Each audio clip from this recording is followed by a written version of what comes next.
ఉంది, కానీ నా కష్టాలు తీరేందుకు ఉపాయం ఏదైనా ఉంటే జన్మ పుణ్యం కట్టుకో స్వామి అన్నారట.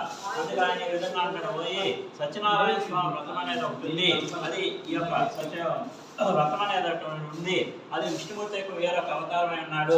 ఆ యొక్క వ్రతం కనుక ఆచరించినట్లయితే మీ కష్టాలన్నీ కూడా తొలగిపోతాయని చెప్పేసి ఆ యొక్క వ్రతం చేసిన విధానం కూడా తెలియజేసి అక్కడే అంతర్ధానం అయిపోయాడు ఆ ముసలి బ్రాహ్మడు.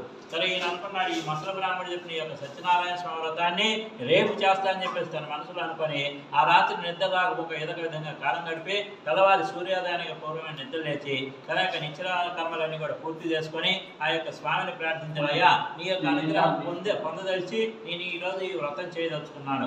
కాబట్టి ఈరోజు భిక్షాటనకి వెళ్తే ఎంతైతే ద్రవ్యం వస్తుందో ఆ ద్రవ్యం అంతా కూడా వెచ్చించి నీ యొక్క వ్రతాన్ని తప్పకుండా కూడా ఆచరిస్తా అని చెప్పేసి నమస్కారం చేసుకుని భిక్షాటనకి బయలుదేరి వెళ్ళాడట. ఆ విధంగా భిక్షాటనకి వెళ్ళేసరికి ఆ రోజు ఆ బ్రాహ్మణుడికి చాలా ద్రవ్యం వచ్చింది. ఎప్పుడు పెట్టిన వాళ్ళు కూడా ఆ రోజు పిలుస్తున్నారట, ఓ బ్రాహ్మణ మా ఇంటికి వచ్చి భిక్ష తీసుకెళ్ళమని.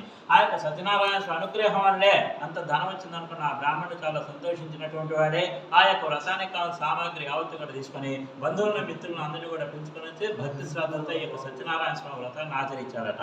ఆ యొక్క సత్యనారాయణ స్వామి అనుగ్రహం వల్ల ఆ బ్రాహ్మణ తన కష్టాలన్నీ కూడా తొలగిపోవటమే కాకుండా బ్రతికున్నంత కాలం కూడా సర్వ సౌఖ్యాలు కూడా అందించి అంచున ఆ యొక్క సత్యనారాయణ స్వామికి సాన్నిధ్యాన్ని చేరాడు. కాబట్టి మహాప్రభుని యొక్క వ్రతాన్ని ఎవరైతే ఆచరిస్తారో వాళ్ళందరికీ కూడా ఎలాంటి కష్టాలున్నా దుఃఖాలున్నా అవన్నీ కూడా తొలగిపోతాయని చెప్పేసి ఆ యొక్క సూత మహాముని సౌనకాల మాటలు వివరిస్తూ ఉండగా ఇంకా ఋషులు ఈ విధంగా అడుగుతూ ఉన్నారు, స్వామి ఆ బ్రాహ్మణుల వల్ల విని ఇంకా ఎవరెవరు ఈ యొక్క వ్రతం చేశారు వాళ్ళ గురించి కూడా చెప్పండి అని చెప్పేసి అడిగాడట.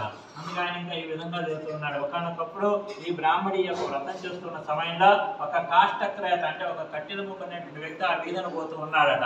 బ్రాహ్మణి ఇంటి దగ్గరికి వచ్చేసరికి దాహం అయిందట. దాహం తీర్చుకుందాం అని చెప్పేసి కట్టెల మోపు వాకిట్లో పెట్టి లోపలికి వచ్చాడు. లోపల సత్యనారాయణ స్వామి వ్రతం జరుగుతుంది. వచ్చినటువంటి దాహం సంగతి మర్చిపోయాడు. ఆ యొక్క వ్రతం అంతా కూడా పూర్తి వరకు అక్కడే ఉండి తీర్థ ప్రసాదాలు తీసుకున్న తర్వాత ఆ బ్రాహ్మణాలను అడుగుతున్నారు, స్వామి మీరు చేస్తున్న యొక్క వ్రతం ఏంటయ్యా, దీనివల్ల వచ్చేటువంటి ఫలితం ఏంటయ్యా అని చెప్పేసి అడిగాడట. అందుకే ఆ బ్రాహ్మణుడు ఈ విధంగా అంటాడు, ఓ ఇది సత్యనారాయణ స్వామి వ్రతము, ఈ యొక్క వ్రతం చేస్తే కష్టాలు కానీ దుఃఖాలు కానీ ఉంటే తొలగిపోతాయని చెప్పగా సరే అని చెప్పేసి తీర్థ ప్రసాదాలు తీసుకుని తన దారిని వెళ్ళిపోయాడు.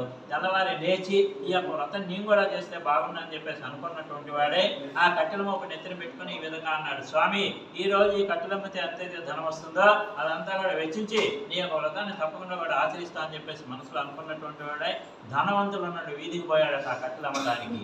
ఆ విధంగా ధనవంతులను వీధికి పోయేసరికి ఆ కట్టెల మోటుకు రెట్టింపు ధనం వచ్చింది. ఎప్పుడు కూడా పలకనంత ధర పలికిందట.